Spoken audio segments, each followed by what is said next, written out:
Welcome to Remnants of a Sound Blast. I hope everybody's having a great weekend.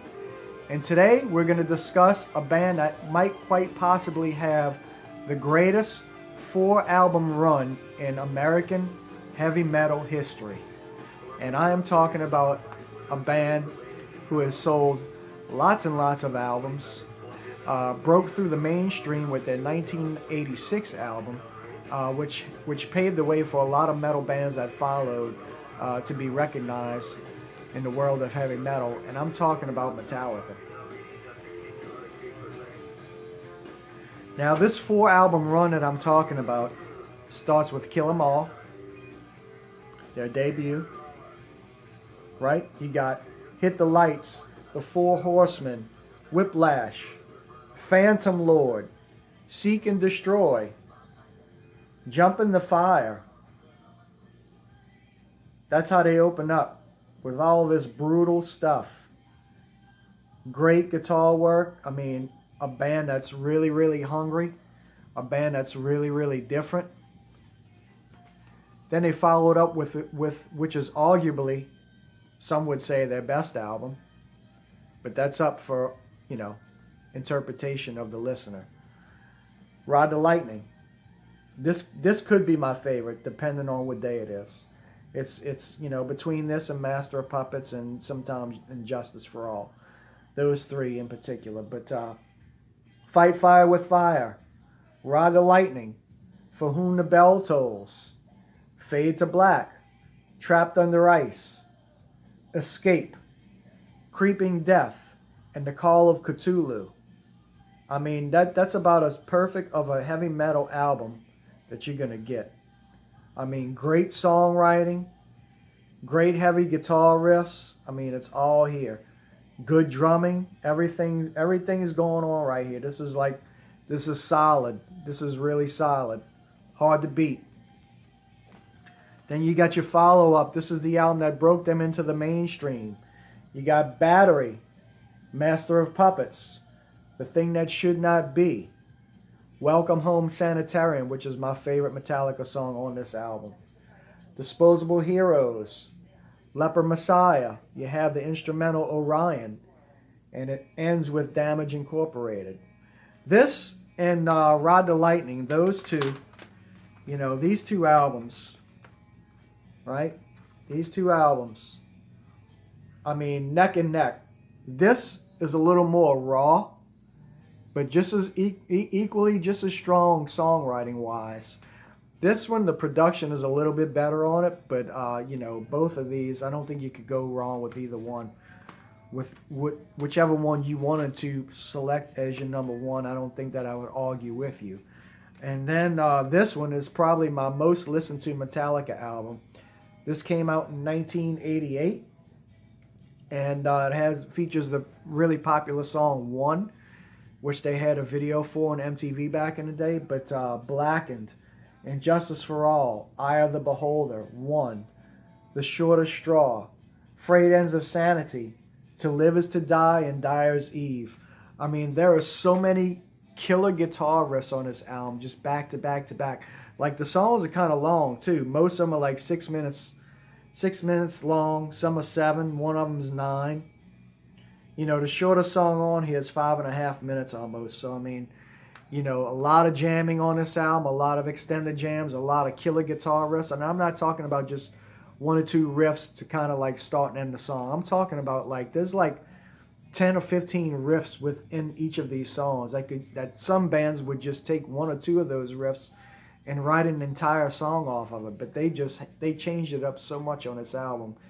This, to me, would probably be considered a progressive metal album because it's fast, it's tight, there's a lot of time signature changes, and as far as Lars Ulrich is concerned,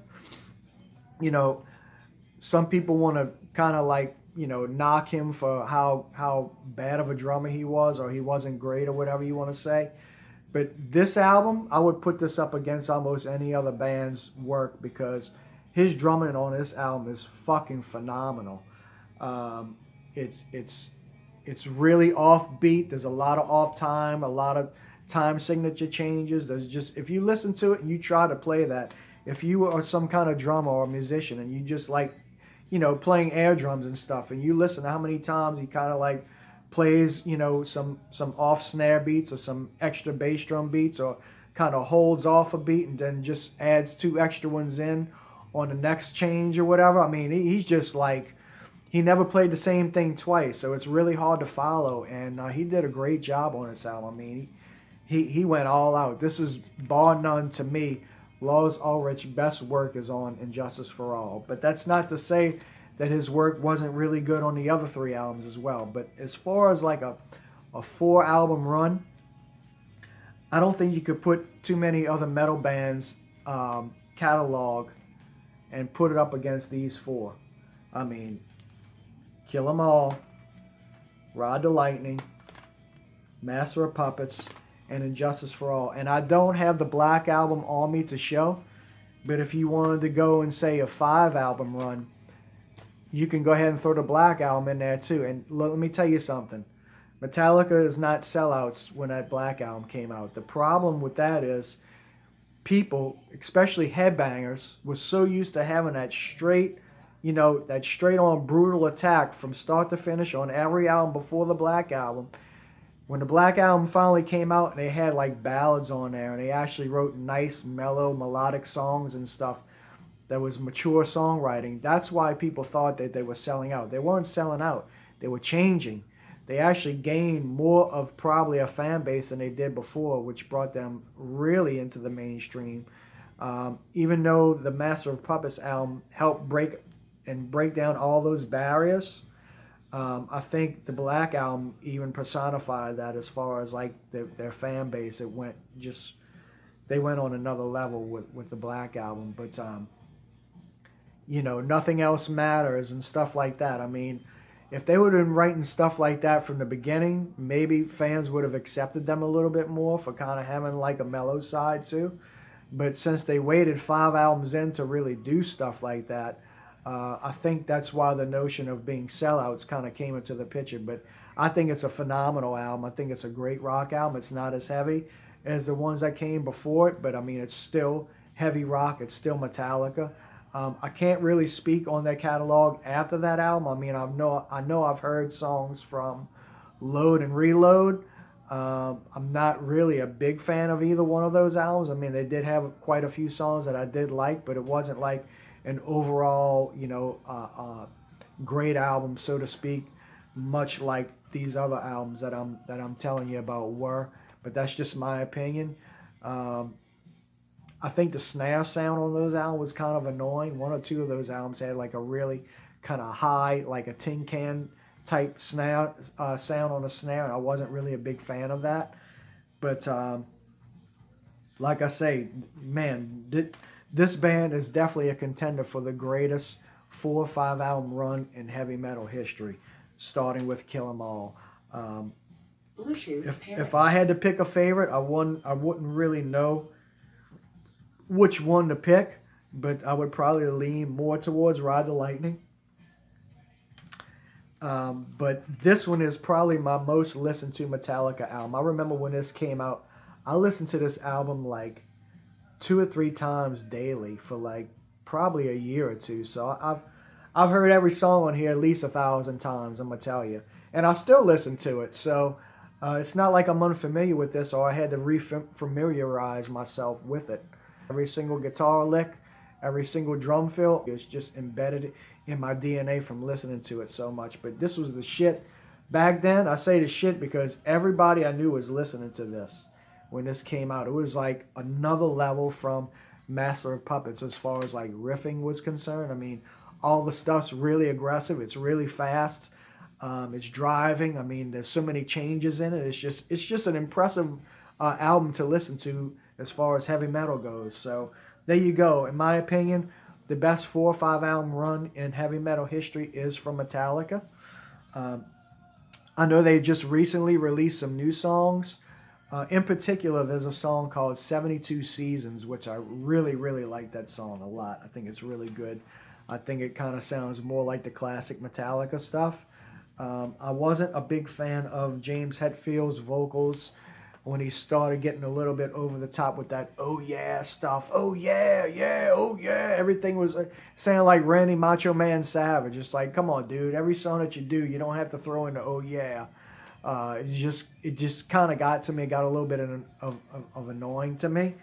But if you go back to these 4 albums, man, there's not too much that could beat this. On any given day, I can listen to any 4 of these albums, or any 5 rather. So I just wanted to throw that out there, that Metallica has a killer 4 or 5 album run. I've been listening to this album a lot lately, so I just want to talk about it a little bit. Fade to Black, which is probably the most popular song on here, or For Whom the Bell Tolls. But I love the instrumental on here, Call of Cthulhu. I love Escape. I love the song Ride the Lightning. Fight Fire with Fire. They open up with a brutal attack on Fight Fire with Fire. So I would suggest you go listen to this if you need to get your Metallica fix. And what are your thoughts on Metallica? Do you feel the same? Do you think that those 4 or 5 albums from Metallica are some of the greatest heavy metal albums ever produced? Do you have a favorite Metallica album, a favorite Metallica moment, a favorite Metallica song that you think just sets them apart, makes them stand out from the rest of the metal bands from the 80s and beyond? And do you have another metal band that you feel is more deserving of that list of greatest 4 or 5 album runs in heavy metal history? Would it be Megadeth?